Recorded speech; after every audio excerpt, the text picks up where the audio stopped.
नमस्कार साथियों, आज अपने एक रीट के अकॉर्डिंग और सीईटी के अकॉर्डिंग एक टॉपिक पर चर्चा करने के लिए उपस्थित हुए हैं। मेरे को आज ही किसी बच्चे ने ऑफिस में आकर मेरे से चर्चा की, तो उसने बोला कि सर एक ऑक्सीकरण और अपचयन टॉपिक जो है उसको थोड़ा एक्सप्लेन कर दो, उसका बेसिक जो सिस्टम है वो कैसे होता है वो, और साथ ही उसकी कुछ प्रैक्टिस। तो आज मैं उसके रूल्स आपको बता रहा हूँ कि ऑक्सीकरण अपचयन को कैसे पहचाना जाए, है ना, उसके रूल्स क्या हैं। तो रासायनिक अभिक्रिया में ऑक्सीकरण अपचयन को अपने मेजरली टारगेट लेके पढ़ा करते हैं, और साथ ही साथ केमिकल इक्वेशंस जो हैं उनमें सबसे ज़्यादा संभावना अगर किसी टॉपिक की बनती है इक्वेशंस में, समीकरणों में, तो ऑक्सीकरण और अपचयन ही एकमात्र ऐसी अभिक्रिया है जिसके माध्यम से प्रश्न बनने की सबसे ज़्यादा संभावना होती है। और साथ ही जब अपने किसी भी शेड्यूल को अपने फॉलो करते हैं, है ना, किसी का अपने जब मान लीजिए जो कोई सा भी मतलब पेपर का शेड्यूल होता है तो उसमें ऑक्सीकरण अपचयन को सिलेबस में सबसे ज़्यादा मेंशन किया जाता है। तो मैं उसी ऑक्सीकरण अपचयन को जो टारगेट लेके जो है आप लोगों के सामने उपस्थित हुआ हूँ। चलो स्टार्ट करते हैं अपने रासायनिक अभिक्रिया में। एक शब्द मैंने उठाया है ऑक्सीकरण, ठीक है ना। एक शब्द मैंने उठा लिया है अपचयन, ठीक। ऑक्सीकरण और अपचयन, ऑक्सीकरण को अपने बोलते हैं इंग्लिश में ऑक्सीडेशन, ऑक्सीडेशन, और अपचयन को अपने बोलते हैं रिडक्शन, रिडक्शन, ठीक है ना, ऐसे। तो एक ऑक्सीडेशन है, दूसरा रिडक्शन है। अच्छा, किसी रासायनिक अभिक्रिया में अगर दोनों एक साथ हो जाते हैं तो उसको अपने क्या बोलते हैं, रेड ऑक्स।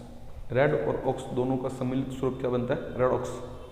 तो हम ऐसे भी किसी केमिकल इक्वेशन को मेंटेन कर सकते हैं रेडॉक्स बोलकर भी।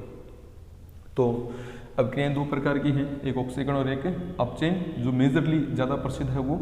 अच्छा, एक और याद रखना है आपने, ऑक्सीकरण अभिक्रिया को ही हम लोग बोलते हैं उपचयन, ये भी याद रखना है। हम इसे उपचयन भी बोलते हैं और इसको अपने अपचयन ही कहते हैं, ठीक है ना। तो ये थोड़ा सा दोनों में डिफरेंस हो जाएगा। आज का जो टॉपिक है उसमें मैं आपको रूल बताऊंगा, ऑक्सीकरण अपचयन को पहचानने के रूल्स क्या हैं, है ना, ऐसे नियम कौन से जिनके माध्यम से अपने किसी को ऑक्सीकरण बोलते हैं और किसी अभिक्रिया को अपने अपचयन बोलते हैं। तो यहाँ अपने चर्चा कर रहे हैं सबसे पहले इसी बिंदु पर, और मेरा सबसे पहला टारगेट इसमें बन जाता है योग या वृद्धि, योग या वृद्धि, है ना, किसी का योग हो जाना, किसी के अंदर किसी चीज़ की वृद्धि हो जाना, है ना। अच्छा, इसमें मैं लिख रहा हूँ कमी या ह्रास, कमी या ह्रास। तो ये रूल नंबर 1 है हमारा, ठीक है ना। अच्छा, अब रूल नंबर 2 देखो। रूल नंबर 2 हमारे पास है यहाँ पर, मतलब एक में तो योग या वृद्धि, है ना, कमी या ह्रास। अब यहाँ सॉरी माय मिस्टेक, पहला तो यही रहेगा अपना, है ना। दूसरा जो रहेगा ना इधर, वो रहेगा कमी या ह्रास। और तीसरा जो रूल हमारे पास बन रहा है वो बन रहा है इलेक्ट्रॉनिक अंक अवधारणा, इलेक्ट्रॉन आधार पर। तो हमारे पास 3 रूल बने हैं जिनके माध्यम से हम किसी अभिक्रिया को ऑक्सीकरण या अपचयन बोलते हैं। नंबर 1 योग या वृद्धि। तो इसमें आप याद रखेंगे, सबसे पहले ऑक्सीकरण का मतलब है ऑक्सीजन का योग, यानी कि ऑक्सीजन का जुड़ना। अगर किसी अभिक्रिया में ऑक्सीजन जुड़ती है तो हम उसे बोलते हैं ऑक्सीकरण, ऑक्सीजन का जुड़ना ऑक्सीकरण है। अपचयन, इसमें याद रखेंगे हाइड्रोजन का जुड़ना, हाइड्रोजन का जुड़ना, ठीक है ना। हाइड्रोजन का जुड़ना यानी कि हाइड्रोजन का योग होना, हाइड्रोजन की वृद्धि होना, ये क्या, ये अपचयन है। लेकिन हाइड्रोजन के जुड़ने को हम क्या बोलते हैं, हाइड्रोजनीकरण। अब आपको ये याद रखना है कि वास्तव में हाइड्रोजनीकरण जो है वो क्या है, वो अपचयन है। हाइड्रोजनीकरण को अपने क्या बोलते हैं, अपचयन बोलते हैं, ठीक है ना। पहला रूल हमारा क्लियर है। दूसरा कमी या ह्रास। अब जो वहाँ जुड़ रहा है वो यहाँ कम हो जाएगा, मतलब इसमें मैं क्या लिखूँगा, हाइड्रोजन की कमी या हाइड्रोजन का निकलना। किसी यौगिक में से अगर हाइड्रोजन निकल जाता है, हाइड्रोजन की कमी हो जाती है, हाइड्रोजन का ह्रास हो जाता है, तो इसे अपने बोलते हैं ऑक्सीकरण। और हाइड्रोजन की कमी को हम क्या बोलते हैं, तो मैं आपको बता दूं, विहाइड्रोजनीकरण, विहाइड्रोजनीकरण। तो ये याद रखेंगे आप कि अगर मैं आपसे पूछ लूँ विहाइड्रोजनीकरण कौन सी अभिक्रिया है, ऑक्सीकरण। राइट, सिंपल बात है, हाइड्रोजन का निकलना विहाइड्रोजनीकरण, और विहाइड्रोजनीकरण कौन सी अभिक्रिया है, तो ऑक्सीकरण। अब यहाँ उल्टा बोलना है क्या, अगर हाइड्रोजन की कमी ऑक्सीकरण है तो ऑक्सीजन की कमी क्या है, अपचयन है, क्योंकि ऑक्सीजन का जुड़ना ऑक्सीकरण, निकलना अपचयन। तो मैं इसमें लिख दूंगा ऑक्सीजन की कमी या ऑक्सीजन का निकलना। तो अगर ऐसा देखा जाता है तो हम उसे क्या बोलेंगे, अपचयन बोल देंगे। राइट, सिंपल बात है, ऑक्सीजन का जुड़ना ऑक्सीकरण, निकलना अपचयन। हाइड्रोजन का जुड़ना अपचयन, निकलना ऑक्सीकरण, एक दूसरे का ऑपोजिट कंडीशन है। इलेक्ट्रॉन के आधार पर, ये वाला बहुत अच्छा पॉइंट है, किसी तत्व, परमाणु, अणु या आयन द्वारा, है ना, आयन द्वारा इलेक्ट्रॉन का त्याग करना। राइट, ये क्या कहलाता है, ऑक्सीकरण। इलेक्ट्रॉन अगर त्याग करने की प्रक्रिया है तो उसे अपने क्या बोलेंगे, ऑक्सीकरण बोलेंगे। एक बात और मैं लिख देता हूँ, इलेक्ट्रॉन का त्याग करना वि इलेक्ट्रॉनीकरण होता है, वि इलेक्ट्रॉनीकरण, वि इलेक्ट्रॉनीकरण। तो इलेक्ट्रॉन का त्याग होना क्या है, वि इलेक्ट्रॉनीकरण है, अर्थात वि इलेक्ट्रॉनीकरण क्या है, ऑक्सीकरण है। कहने का मतलब इलेक्ट्रॉन का त्याग करने पर इलेक्ट्रॉन की कमी होगी, इलेक्ट्रॉन की कमी होने को ही अपने क्या बोलेंगे, ऑक्सीकरण। लेकिन यहाँ इलेक्ट्रॉन ग्रहण करना, इलेक्ट्रॉन ग्रहण करना, तो ग्रहण करना क्या कहलाएगा, अपचयन, सिंपल बात है। और इलेक्ट्रॉन ग्रहण करते इलेक्ट्रॉन की संख्या में क्या हो जाएगी, वृद्धि, अर्थात हम इसको क्या बोलेंगे, इलेक्ट्रॉनीकरण, हम इसे बोलेंगे इलेक्ट्रॉनीकरण। तो इलेक्ट्रॉनीकरण क्या है, अपचयन है, ठीक है ना। अब मैंने देखो बीच में थोड़ी जगह छोड़ी है, स्पेस छोड़ा है, इस जगह छोड़ने के पीछे का कारण क्या है वो भी अपने समझेंगे। तो यहाँ जो मैंने आपको पॉइंट बताया है, उम्मीद है कि आप इस पॉइंट को समझ गए होंगे कि किसी को अपने कैसे ऑक्सीकरण बोल देते हैं और किसी को कैसे अपने अपचयन बोल देते हैं। अब देखिए, एक रूल और है, योग या वृद्धि, ऑक्सीजन का योग होना ऑक्सीकरण, लेकिन इसके साथ साथ मैं एक शब्द और लिख देता हूँ, ऋण विद्युती तत्व का योग या तत्व का जुड़ना। ऋण विद्युती तत्व का जुड़ना क्या कहलाता है, ऑक्सीकरण। साथ ही साथ हाइड्रोजन का जुड़ना या धन विद्युती तत्व का जुड़ना या योग होना, ये क्या कहलाता है, तो हम क्या बोलेंगे इसको, ये अपचयन कहलाता है, ठीक है ना। तो इस तरीके से अपने रूल के अकॉर्डिंग जो है किसी को भी अपने ऑक्सीकरण और किसी को भी अपने अपचयन कह सकते हैं, अगर हमें इनके रूल पता है तो, है ना, कि धन विद्युती का जुड़ना, है ना, ऋण विद्युती का जुड़ना, है ना, ऑक्सीजन का जुड़ना, हाइड्रोजन का जुड़ना, ऑक्सीजन का निकलना, है ना, हाइड्रोजन का निकलना। तो ऐसे कुछ रूल्स होते हैं जिनके अकॉर्डिंग अपने किसी को एक कंडीशन में अपचयन बोलते हैं तो दूसरी कंडीशन में उसको ऑक्सीकरण अपने कह देते हैं। तो ठीक इसी तरीके से अपनी कंडीशंस जो है वो बदलती रहती हैं, और यूं कंडीशन के बदलने से ही हम लोग जो है जज कर सकते हैं किसी केमिकल इक्वेशन को। एक स्टेप और देखो, अगर हाइड्रोजन का जुड़ना धन विद्युती तत्वों का जुड़ना है तो हाइड्रोजन का निकलना धन विद्युती तत्व का निकलना भी तो हो सकता है ना। तो धन विद्युती तत्व का निकलना ये क्या कहलाता है, ऑक्सीकरण। अब यहाँ देखो, ऑक्सीजन की कमी है ना, और यहाँ देखो मैंने क्या लिखा, ऑक्सीजन का जुड़ना। अब ऑक्सीजन का जुड़ना ऑक्सीकरण है, अर्थात ऋण विद्युती तत्व का जुड़ना ऑक्सीकरण है, तो ऋण विद्युती तत्व का निकलना क्या ये अपचयन नहीं हो सकता? हो सकता है ना। तो सबसे पहले ऑक्सीकरण अपचयन में ये रूल याद करने हैं अपने को। अगर रूल हमें कन्फर्म है तो हमें कोई मतलब इस फील्ड में हरा नहीं सकता ऑक्सीकरण अपचयन में। रूल अगर अपने को पता है तो रूल याद करने का सीधा तरीका बता देता हूँ। ऑक्सीकरण ऑक्सीजन का जुड़ना सिंपल, उल्टा हाइड्रोजन का जुड़ना अपचयन। अच्छा, अगर हाइड्रोजन का जुड़ना अपचयन है तो हाइड्रोजन का निकलना ऑक्सीकरण है। अगर ऑक्सीजन का जुड़ना ऑक्सीकरण है तो ऑक्सीजन का निकलना अपचयन है। उल्टा ही तो किया है हमने, कुछ नहीं किया नया। इलेक्ट्रॉन का त्याग करना ऑक्सीकरण, ग्रहण करना अपचयन। विइलेक्ट्रॉनीकरण ऑक्सीकरण, इलेक्ट्रॉनीकरण अपचयन। कंफर्म बात है। साथ ही साथ ये याद रखो, ऑक्सीजन अर्थात ऋण विद्युतीय तत्व का जुड़ना भी ऑक्सीकरण है। अब कंफर्मेशन के लिए थोड़ा सा मैं आपको एग्जाम्पल के रूप में बता देता हूँ। ऋण विद्युतीय तत्व होते हैं मोस्टली हैलोजेंस। अगर आप थोड़ा बहुत भी साइंस को जज करते हैं, पढ़ते हैं कभी, तो आप आराम से इसको आराम से बता सकते हैं कि ऋण विद्युतीय तत्व कौन कौन से होते हैं या हैलोजन क्या है। हैलोजन में मोस्टली आप याद रखें 2-3 ही फेमस है, फ्लोरीन, क्लोरीन, ब्रोमीन, आयोडीन। ये अगर ये जुड़ते हैं तो अपने बोलेंगे ऑक्सीकरण। अच्छा, धन विद्युतीय तत्वों का जुड़ना क्या है? अपचयन। मोस्टली इसमें जो धन विद्युतीय तत्व होती हैं वो होती हैं धातुएं। अब धातुएं याद रखो, धातुएं सबको पता है, और इसमें मैंने हैलोजन को ज़्यादा मेंशन किया है क्योंकि इनकी ऋण विद्युतता अधिक होती है और ये थोड़े प्रसिद्ध भी ज़्यादा है ना। तो पॉइंट टू पॉइंट मैंने चर्चा की है इस पॉइंट में, ठीक है। तो ऑक्सीजन का जुड़ना ऑक्सीकरण, निकलना अपचयन, ठीक है ना। हाइड्रोजन का जोड़ना अपचयन और हाइड्रोजन का निकलना ऑक्सीकरण। ये एग्जाम्पल आपको याद रखने हैं। अब उनको अपने आप पर कॉपी पेस्ट कर सकते हैं। मैं शुरुआत में सबसे पहले बेसिक सा छोटा सा एग्जाम्पल दे रहा हूँ ऑक्सीकरण का, जिसमें आप ये देख लें कि ऑक्सीजन का जुड़ना हो रहा है कि नहीं हो रहा, बस इतना।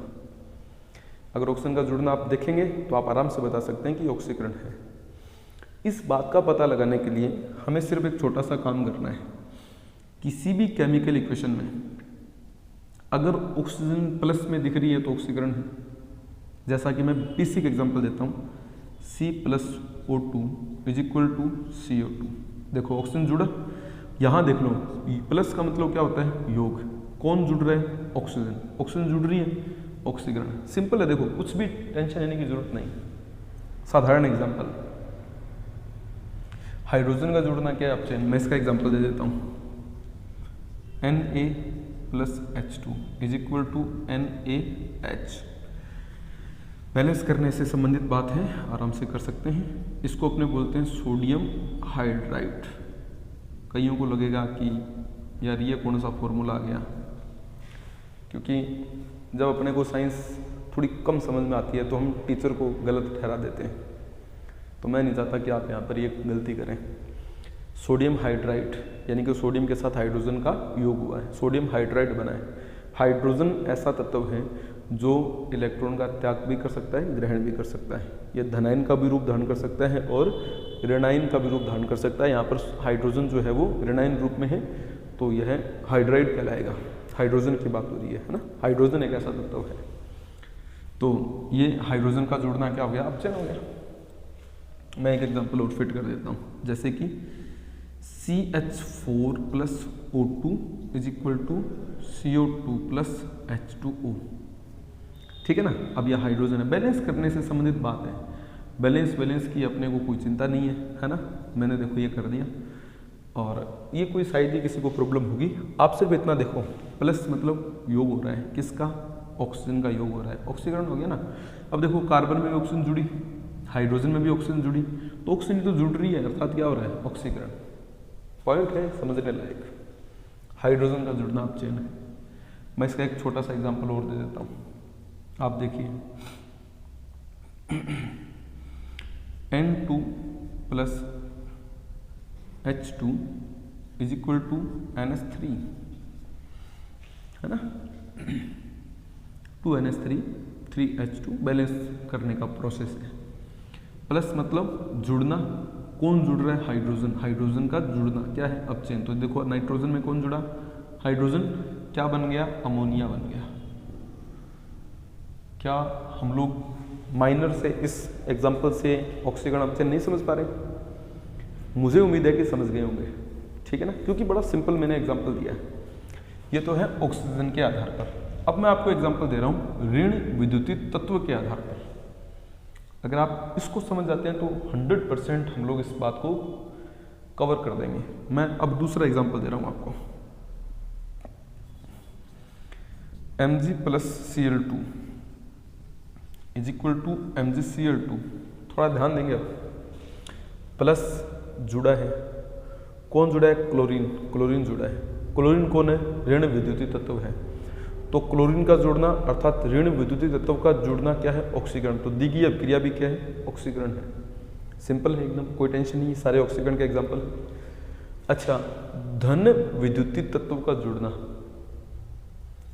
ये भी तो एक प्रकार का अपचयन है, इसका भी एग्जाम्पल दे देता हूँ। अब आप कहेंगे सर ऐसे कैसे कर दिया, तो मैं थोड़ा सा एग्जाम्पल को फिट कर देता हूँ। Cl2 plus Mg is equal to MgCl2। आप कहेंगे दोनों में डिफरेंस क्या है? रात दिन का डिफरेंस है। मैग्नीशियम में क्लोरीन जुड़ रहा है, क्लोरीन जुड़ रहा है ऑक्सीकरण, क्लोरीन में जुड़ रहा है मैग्नीशियम, धातु जुड़ रही है, धन विद्युतीय तत्व जुड़ रहा है, अपचयन। यहाँ याद ये रखना है कि भले ही हमारा परिणाम एक जैसा हो, लेकिन परिणाम प्राप्त करने का प्रोसेस अलग अलग है। यहाँ क्लोरीन जुड़ा अर्थात ऑक्सीकरण, यहाँ मैग्नीशियम जुड़ा अर्थात अपचयन। यहाँ ऋण विद्युतीय तत्व जुड़ा ऑक्सीकरण, यहाँ धन विद्युतीय तत्व जुड़ा अपचयन। कुछ समझ में आया? उम्मीद है कि समझ में आ गया होगा, है ना। बाकी इसके एग्जांपल्स ढेरों हैं, आप कितने भी उदाहरण करके देखें। मैं प्रैक्टिस लेके आऊँगा आपके लिए एक अगली वीडियो में, तो मैं आपको और एक्सप्लेनेशन इसका दे दूँगा। कमियाँ ह्रास, हाइड्रोजन की कमी। अब इस एग्जाम्पल को आप देखना, मैं एक छोटा सा एग्जाम्पल आपके लिए फिट कर देता हूँ। जैसे कि CH3OH, राइट, CH3OH, मैंने ये एग्जाम्पल दे दिया इसमें, ठीक है ना। तो इस एग्जाम्पल के माध्यम से हम ये समझ पाएंगे, देखिए HCHO। अब आप क्या देख रहे हैं? देखो कार्बन एक है, ये रहा एक, हाइड्रोजन कितने? 3 और 1 4, यहाँ कितने? सिर्फ 2 हाइड्रोजन है, मतलब 4 में से 2 के 2 हाइड्रोजन निकल गए। ऑक्सीजन एक है, एक की एक है, कोई टेंशन नहीं है। हम इस अभिक्रिया में सिर्फ इतना देखेंगे कि यहाँ पर 4 हाइड्रोजन थे, यहाँ पर सिर्फ 2 हाइड्रोजन है, अर्थात हाइड्रोजन निकले, हाइड्रोजन की कमी होगी। हाइड्रोजन की कमी होना मतलब धन विद्युतीय तत्व का निकलना, बात एक ही है। दोनों बातें एक ही फॉर्मूले के अकॉर्डिंग अपने मेंटेन कर सकते हैं। तो हाइड्रोजन की कमी हो रही है मतलब धन की कमी हो रही है, धन विद्युतीय तत्व की कमी हो रही है। तो दोनों ही एक प्रकार से, और अभिक्रिया क्या है? ऑक्सीकरण। तो मैंने इस एग्जाम्पल को फिट कर दिया, समझ गए मेरी बात। अब दूसरा देखो, ऑक्सीजन की कमी। इस एग्जाम्पल को मैं बता देता हूँ। एक केमिकल इक्वेशन मात्र KClO3, मैं वो केमिकल इक्वेशन बता रहा हूँ जो हमारे LDC 2018 के पेपर में आई थी, है ना। देखिए इसको ज़रा, KCl प्लस O2, देखो 2KCl है ना, प्लस है 3O2, 2 से गुणा करो, बैलेंस करने का प्रोसेस होता है, चिंता नहीं करनी। पोटेशियम के साथ क्लोरीन भी है, ऑक्सीजन भी है, समझो इसको, है ना। पोटेशियम के साथ क्लोरीन ऑक्सीजन दोनों हैं, पोटेशियम के साथ सिर्फ क्लोरीन है, ऑक्सीजन निकल गई, ऑक्सीजन की कमी होगी, ऑक्सीजन निकल गया, अर्थात ऋण विद्युतीय तत्व जो है वो निकल गया, क्या कहलाएगा? अपचयन। तो ये अपचयन का उदाहरण है। ये हमारे LDC में पेपर में क्वेश्चन आ रखा है, LDC एग्जाम 2018। उम्मीद है कि दोनों स्टेप के माध्यम से आप इसको समझ पाए होंगे। अच्छा, अब देखो अगला एग्जाम्पल क्या है, इलेक्ट्रॉन का त्याग करना, है ना। ये क्या कहलाता है? ऑक्सीकरण। मैं इसका एक एग्जाम्पल दे देता हूँ। यहाँ इस अभिक्रिया का उदाहरण मैं यहाँ दे रहा हूँ ताकि आपको थोड़ा दिखने में स्पष्ट रहे। एग्जाम्पल समझिएगा। जैसे कि मेरे दिमाग में चल रहा है मैग्नीशियम अकेला है, कोई इसके ऊपर चार्ज नहीं है। ऊपर कोई चार्ज होता ना तो मैं इसको कह सकता था ये उदासीन परमाणु। हालांकि इसको मैं बेटरली नेक्स्ट वीडियो में बहुत अच्छे तरीके से एक्सप्लेन करूंगा, लेकिन यहाँ के अकॉर्डिंग मैं एग्जांपल दे रहा हूँ। अब इसने क्या कर दिया? इलेक्ट्रॉन का त्याग कर दिया और इसके ऊपर इस तरीके से चार्ज शो हो गया। इसने 2 इलेक्ट्रॉन का त्याग किया तो 2 प्रोटॉन का चार्ज शो हो गया, क्योंकि इलेक्ट्रॉन प्रोटॉन बराबर होते हैं। इलेक्ट्रॉन कम होती है, प्रोटॉन अपना चार्ज शो करेंगे। तो ये अभिक्रिया, क्योंकि इसमें इलेक्ट्रॉन निकल रहे हैं, इलेक्ट्रॉन का त्याग हो रहा है, अभिक्रिया कौन सी है? ऑक्सीकरण। अब चेन का एग्जांपल देता हूँ, देखिए। अब इसका एग्जांपल मैं यहाँ दे रहा हूँ ऊपर, है ना। देखिए जैसे क्लोरीन है, इसने क्या कर लिया, इलेक्ट्रॉन ग्रहण कर लिया, राइट। तो इलेक्ट्रॉन ग्रहण कर लिया, तो इसके ऊपर जो ग्रहण किया उस इलेक्ट्रॉन का चार्ज शो हो जाएगा। देखो क्लोरीन में जुड़ रहा है इलेक्ट्रॉन, यानी ग्रहण कर रहा है अपचयन। तो द्वितीय अपक्रिया अपचयन अपक्रिया है। मुझे लगता है कि आपने ऑक्सीकरण अपचयन को अच्छे तरह से समझ लिया होगा। अगर आपको इस वीडियो में कहीं पर भी ये लगे कि ये बात मेरे को समझनी थी, ये बात मेरे को कम समझ में आई है, तो आप एक कमेंट करके मेरे से डाउट पूछ सकते हैं, है ना। और उम्मीद है कि आपको जो मैंने वीडियो समझाने का प्रयास किया है वो आपने अच्छे तरह से समझ लिया होगा। और सभी से मैं एक रिक्वेस्ट करूँगा कि वीडियो को पूरा देखकर रूल्स को फॉलो करें। मैं कल एक नई वीडियो लेके आऊँगा और उस वीडियो में इसकी प्रैक्टिस लेके आऊँगा, ठीक है ना। उससे पहले आपका ये वाला जो फॉर्मेशन है इसका देखना बेहद ज़रूरी है। अगर आपने इसको देख रखा है तो फिर आपको कोई टेंशन नहीं है। अगर आपने इस वीडियो को देखा नहीं है ना, तो फिर आप कल की प्रैक्टिस में अच्छा काम नहीं कर पाएंगे जितना कि मैं सोच रहा था, ठीक। मुझे लगता है कि आप इसको अच्छे तरह से कवर कर पाए होंगे और सभी विद्यार्थी इसका स्क्रीनशॉट ले लें। और मैं भी कोशिश करूँगा कि इस फोटो का एक PDF बना के और एक पिक्चर के रूप में जो है मैं अपने टेलीग्राम चैनल के ऊपर डाल दूँगा। आप उससे पहले इसको थोड़ा सा पढ़ लें, ठीक है ना। और साथ ही साथ अपने साथियों तक इस वीडियो को शेयर भी करें ताकि इस टॉपिक के बारे में अपने अच्छी बात कर सकें। और आज जो बच्चे ने मेरे को ऑफिस में आके बोला कि सर इस पर वीडियो बनाओ, तब मैंने इस पर वीडियो बनाई है। इन फ्यूचर में इसके ऊपर एग्जाम्पल्स भी लेके आऊँगा, है ना, कुछ प्रैक्टिस लेके आऊँगा। और उसके अलावा अगर आपको लगे कोई पर्टिकुलर टॉपिक रीड के विद्यार्थी L1 चाहे L2 दोनों जो मर्जी हो, तो अगर आपको लगे कि सर इसके ऊपर जो है एक और वीडियो जो है आप बनाओ, कोई टॉपिक आपको जिसमें आपको प्रॉब्लम क्रिएट होती हो, मैं उस पर भी एक अच्छा सा वीडियो एक्सप्लेन करते हुए बना दूंगा। उम्मीद है कि आपको ये बात समझ में आ गई होगी। बहुत बहुत धन्यवाद आप सबका। All the best for all of you. Thanks a lot.